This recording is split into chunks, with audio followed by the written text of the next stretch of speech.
Hello and welcome to the official Non-eSports YouTube channel. I am Kadoink, and today up in the top left of Acheron Waste we have our Non-eSports player spawning as the Red Terran. He is ForsakeNXE, and his opponent today spawning in the bottom right, actually as random, but he is of course the blue Protoss. He is eXeSilver.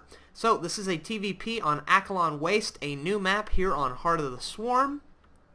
A map that I actually really enjoy a lot. I think it's a fantastic map. Very excited to be casting this game today between Forsaken and eXeSilver. Don't know the story behind if this is a ladder game or not. EXE, obviously a clan. We can see this new clan system up at the top within the brackets. Something very, very cool that Blizzard has added to Heart of the Swarm, which is very exciting. I am going to make an EU account.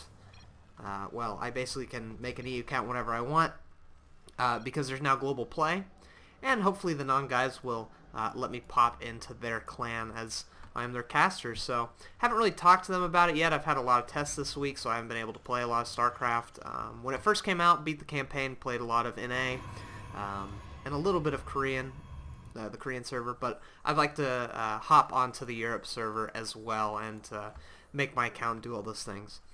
In other news, the game is going to be going up an earlier day. I usually upload it Saturday or Sunday, but I'm going to upload this one on Friday.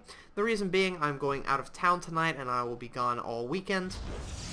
So won't be able to upload this on Saturday, but I still wanted to get a cast out. And yeah, I can do that. I can do that today. Why not? The other thing is my frame rate seems to be a little bit better thanks to Heart of the Swarm.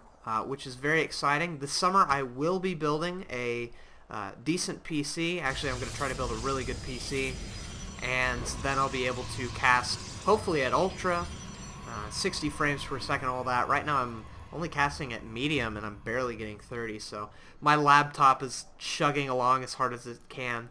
So it looks like eXeSilver is getting his second gas up quite early, so I suspect we'll see some sort of Stargate play. It seems to be very, very popular in TvP at the moment. MC kind of popularizing that at the MLG. Oh, and you know what I noticed? The health bars managed to turn off. Last week, the health bars stayed on the whole time for some odd reason, which I do not know why it did that. So, have this probe going to be going up, destructible rocks being destroyed by Forsaken. Probe's not going to see an expansion, it's going to run away, and that is because Forsaken is building his expansion up on the high ground. So this is very kind of cool because eXeSilver is planning on doing a some sort of early aggression because he got the second gas up. And he might actually be thinking to himself, uh-oh, Forsaken might be doing some early aggression as well because I did not see that command center. But no, Forsaken getting his command center at the usual time just on the high ground, adding those 2 Raxes and then the 2 gases. Very common build for Terran. It's something that I pulled off of Taja, but many other players do this. It's a great solid build. You can actually put 2 guys in each gas as this finish, and then when your 3rd barracks finishes, you can put your tech lab down. And then after that, the 2nd tech lab is finished, you can start stim, and then the next 100 gas you can get your factory. So the timing is really, really nice for Terran. So what's going on in EXE's base? He is getting up his 2nd gateway, very common sort of thing to do, and the 3rd pylon, a 4th pylon. And he's got his mothership core out, just kind of looking around if any Marines decide to pop up. And here we have a pylon. Where's the Stargate? There it is. So Stargate play very popular. You actually don't have to proxy with this kind of 2 gas build unless you're doing 2 gate, in which case you've got to go balls to the wall and put down a proxy. So this is going to be very exciting. We have 2 Stargate against a 1 Rax expand into 2 more barracks. Looks like he's going to be popping out some Marines, getting stem. But this is one thing that a lot of players opt to do. You can get this Marauder up when your tech lab is done. But you kind of end up using a lot more minerals early on, and especially building this this command center on the high ground is going to be a little bit more difficult to have enough money to do all the things you want to do. So he's getting a reactor. He will be able to pump out Marines 3 at a time as well as a Marauder. And we have the first Oracle, and I suspect a Phoenix will be coming out of this one. Seems to be Phoenix is a little bit more popular. The Oracle's great in PvP because then you have that extra protection, but no, it looks like it's going to be double Oracle. He's going to try to kill probes as quickly as possible. Oracle's, of course, killing workers much more quickly than Phoenixes, but of course they're a lot squishier than Phoenixes are. So first Oracle going across the map. I wouldn't be surprised to see him just wait, and it looks like, yeah, he's just going to sit here. No, is he going to go for it? I would much prefer to see him wait for a few more, so that way Forsaken doesn't have time to prepare. So here comes the Oracle. How much damage is it going to do? 1 kill, 2 kills, 3 kills, and Forsaken runs his workers away. Very smart.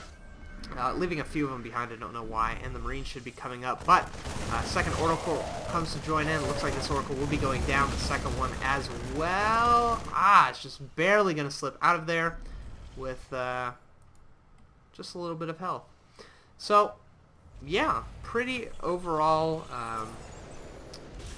I'd say that's in Silver's favor. He managed to get 6 workers, which is pretty good. We look at the units lost. The Oracle was not quite worth those 6 workers, as well as you have to think about the time that's lost that those workers could be mining. So, looks like he's continuing to build Oracles. I don't know if he's going to keep this up because there is a tech lab down in the main. I suspect yes, tech lab in the natural as well, so doesn't really have to worry about the Oracles too much anymore. He's just doing the usual thing, getting his +1 as well as his combat shields. He's got his factory up, maybe a little bit later than he would have had it, but not too much later. And actually, he could just pop up like 2 Vikings and clean up these 3 Oracles. So we'll see what he decides to do. Just going to be going straight for the Medevacs. Not a bad choice as well. Medevac boost so popular in TvP right now. Something that Protosses are really having trouble defending against, because if they move out, a speed Medevac can drop in the main. So looks like a little bit of an attack coming up from eXeSilver right at the time that the bunker was salvaged. A little bit tragic for Forsaken. These Oracles are actually going to be quite good at picking off Marines if they stay in the back and let the Marines attack things like Zealots and Stalkers. So we'll have to see how this attack does. It seems to be a very popular timing among Protoss to attack with the Oracles. So we have the Protoss army moving up at this time. A stem going down, but some nice force fields. The Zealots are closing. And a Time Warp going down is going to make it a little bit harder for the Stutter Step to happen, but Forsaken manages to get out. Here comes the Oracles a little bit behind. He kind of wanted the Oracles in the main fight, but now the Marines are just going to pick them off, but Zealots chewing absolutely everything up. SCVs are going to have to be pulled. He isn't able to get his supply depots up in time, which is not very good. A Marauder here to pick off the rest of these Zealots if he can. It's getting really low, but these Medevacs are healing, and the Marauder does indeed go down. A few Marines spawn from the barracks thanks to that double reactor, and he is going to lift up into that supply depot to keep the Marines from dying. I think it's a smart choice. A lot of Stalkers here. This is looking very, very bad for Forsaken. I don't know if he can come back from this, actually. He's making a Viking, which would be good against this Oracle, but these Stalkers are going to do a lot of damage to these Marines. Of course, the SCVs being pulled at this time kind of needs them. Sentries are out of energy, though, which is quite good, and now Forsaken could just run down the ramp, use the SCVs to block the Zealots from the Marines, even some Mules coming in and moving up to the main so that they don't get picked off. And he is able to successfully push this away. Wow, Forsaken. Clutch hold right there. Very good. He's even going to get the sentry. Wow. Sorry, I got so excited and scrolled the screen up. I don't think he should keep engaging, which he is doing. He's going to try to pick off this pylon. But yeah, he is definitely going to have to run away from this, especially with this Void Ray being here. So continuing to crank out Marines, but he's only producing 1. He has a little bit here, and he needs to remember he has this Viking so he can pick off this Void Ray as quickly as possible. So Stalkers and Zealots once more going up to the natural, trying to do some more harassment. As long as he can keep the Terran player on one base and saturate his second base, eXeSilver is going to be doing really good. Marines stimming forward to try to pick up as much as they can. The Zealots are stuck in the back, which is very bad. And so he was able to get that Stalker for basically 2 Marines, which isn't too bad at all. Supply depot, of course, on the way with some bunkers. He's going to just load up, and I think this is, I think he can hold this. Does he have his Viking with him? Yes, he does. Wouldn't be surprised to see a second Viking pop up just to kill that as quickly as possible, especially now that there are 2. Marines, of course, very good against Void Rays as well. So Marines, Vikings, and then a few Marauders to pick off these Stalkers and Sentries. What are the upgrades looking like? I believe it's not T, it's G. Absolutely G. So we got +1 for the Terran player. No upgrades for the Protoss, which is kind of a bummer. In fact, he's not even producing any at this time. Just now getting his second and, third and fourth gas at his natural. So a little bit behind where he wants to be. But he managed to get this aggression off and keep the Terran player from mining. So overall, he's going to be happy. But I'd love to see some forges go down and him to start working on those upgrades, because Forsaken is going to be at 2-2 with Marauders and Concussive Shell stem. Nice little force field going down to make sure that the Terran player does not run down the ramp.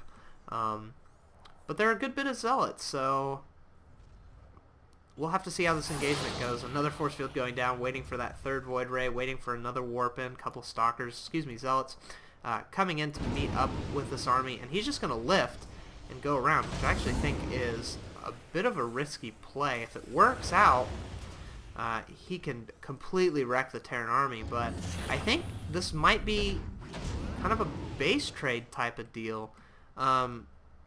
Silver waited for a second Mothership Core. I believe the first was killed. He's going to go over here and clean all this up, but Forsaken wants him to do that. He wants him to waste time, but oh, that's such a bummer. The Medivacs flying right over the Stargates, and actually eXeSilver's not taking advantage of that. He should see the Medivacs and go, oh shoot, I need to attack right now because this base trade is going to happen.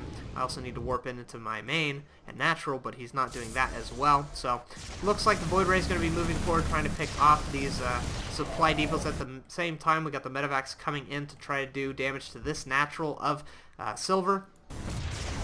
Void Ray is doing a lot of damage, taking out that reactor. Would love to see this lift up and run away. We got some SCVs to repair.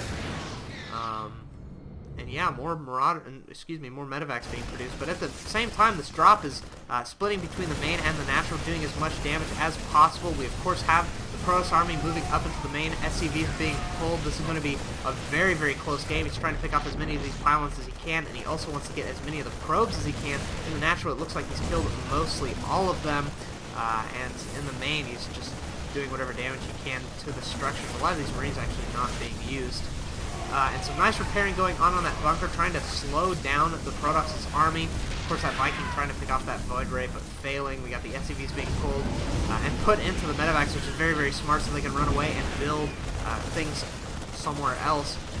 Marines need to pick off this Nexus as quickly as they can. I actually wanted to get those probes as well.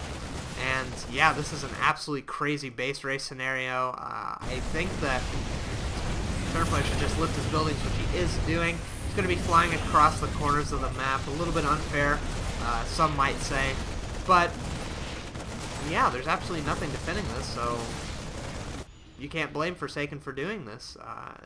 He really needs to try to pick off these tech structures, because if a probe slips in and puts down a supply depot, a pylon, it'll be very, very difficult for... Well, I mean, he can continue to produce units. The only problem is he doesn't have a Nexus right now, I actually just noticed. And he doesn't even have enough money for a Nexus, so eXeSilver is actually in a little bit of trouble. Because there is, of course, this command center sitting here. All these tech structures are moving, and they can be produced from... Oh, and somehow he managed to get some gas, I guess canceling something. And he is going to put down a Nexus. It looks like he's putting it in the main of Forsaken, which is kind of weird because Forsaken was able to see that with his supply depot. And now it's just going to be one of these crazy games where it's a race to kill each other's buildings. Of course, I have one Marine here and an SCV trying to do as much as they can. Poor Twilight Council isn't able to finish researching. We have an Oracle coming out of one of the Stargates, which is an interesting choice. I think a Void Ray would have been better, or Phoenix, to try to pick off these flying buildings. I don't think that Oracles can attack up. Maybe they can, but they do extra damage against light, so we do have the Stargates going down. Oh, you know what? The build time for these, no, Phoenixes are much quicker, so yeah, I don't know why he built an Oracle. But it looks like he's going to pick off these two Stargates just fine, and then he's going to run away from there. There's really not too much left for Silver. He, of course, has these production structures, which basically do nothing. And he has his Nexus, but he can't really kill any of these flying buildings. He's got two Void Rays and an Oracle. The Void Rays, of course, being very slow. And the Oracle not really doing anything. We got some SCVs over here.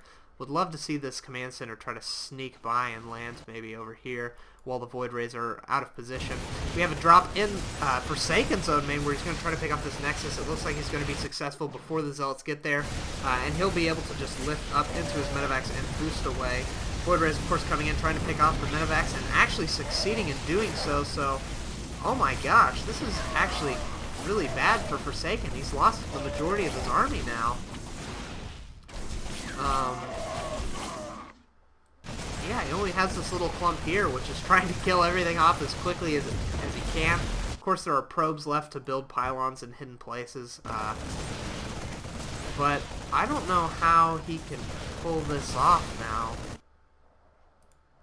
I guess he should land this. Huh. It's a crazy game. He needs to stem, try to pick these off even quicker. The Protoss army is just completely running across the map as fast as they can. Would have loved to have Zealot legs so they can close on this force once they get here. Pylons going down, which I think is quite smart, just to make sure that his supply block absolutely can't produce anything. We have the assimilator going down to make it even harder. But yeah, Terran player doing some damage to the Stalker. How many more range units are there? Actually, none.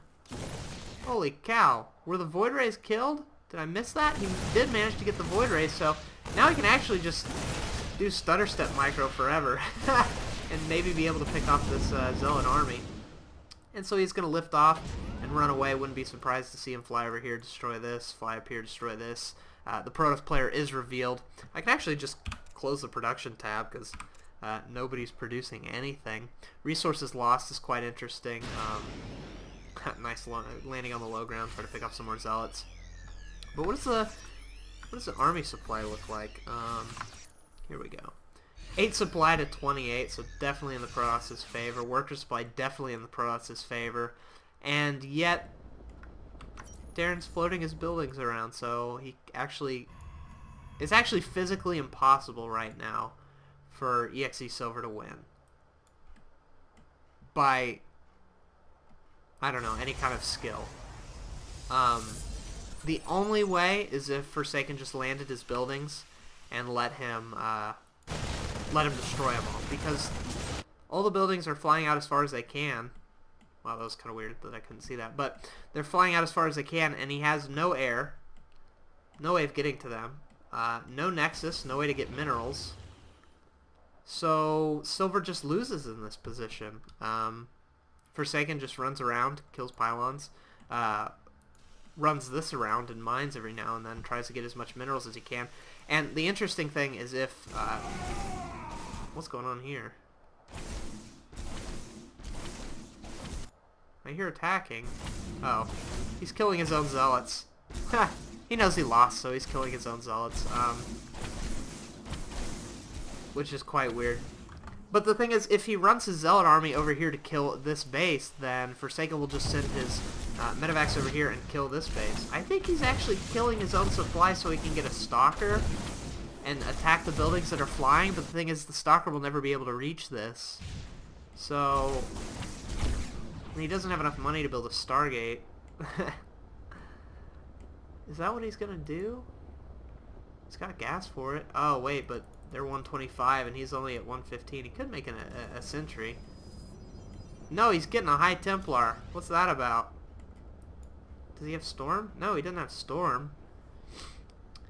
That was kind of the biggest waste of all the things he could do. Getting a High Templar.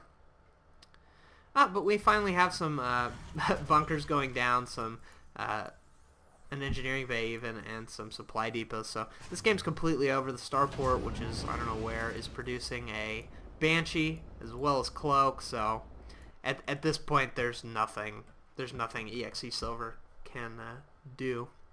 So you know, this was a good game. It was kind of crazy. I do agree it's a little unfair that Forsaken was able to just float his buildings around, but the fact is this doesn't actually happen too often. Especially in the pro scene, you don't really see this sort of thing too often.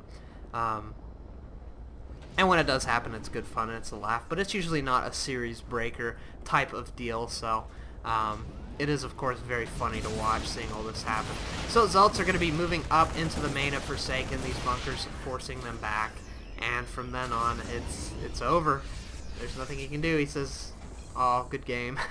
Silver being very nice about it. And so Forsaken, of course, saying good game back. And yeah, that's it. That was just, that was crazy. A scan going down just to see what was going on. And that's it. That's over, folks. Thank you so much, Forsaken, for sending me this game. It was fun to watch. I am back in Manhattan. I just got through a lot of my a lot of exams, so I'll be free for the next few weeks. So please keep sending me your replays. I absolutely love watching them, love casting them, and I will keep going on Saturday. I don't think there's anything that can or will prevent me from doing this. So yeah, please send me your replays. Also, in other news, someone posted on the last video that they were interested in me casting Dota 2 for NoN-eSports, and I'd love to do that. I've never actually played Dota 2. I don't own it. So, I mean, if I can find a way to get Dota 2, then I'll try playing it and try to learn some things about it so I can cast, because I basically want to cast everything NoN-eSports. But I'll continue to cast StarCraft 2 regardless. My heart is always with StarCraft 2. But if I can find a copy of Dota 2 and I can try playing it, maybe learn some things, I'd love to cast that in addition. Maybe I can do like videos twice a week, do a Dota 2 on Wednesday, and then do a StarCraft on Saturday, something like that. So yeah, just let me know if you guys are interested. So of course, comment on the video, like the video, subscribe to the channel if you've not done so already. And check out the NoN-eSports website, and most importantly, please send me some replays. I love Heart of the Swarm so much, so send me some games that I can cast, that I can watch, that I can enjoy, and I'll see you guys next week.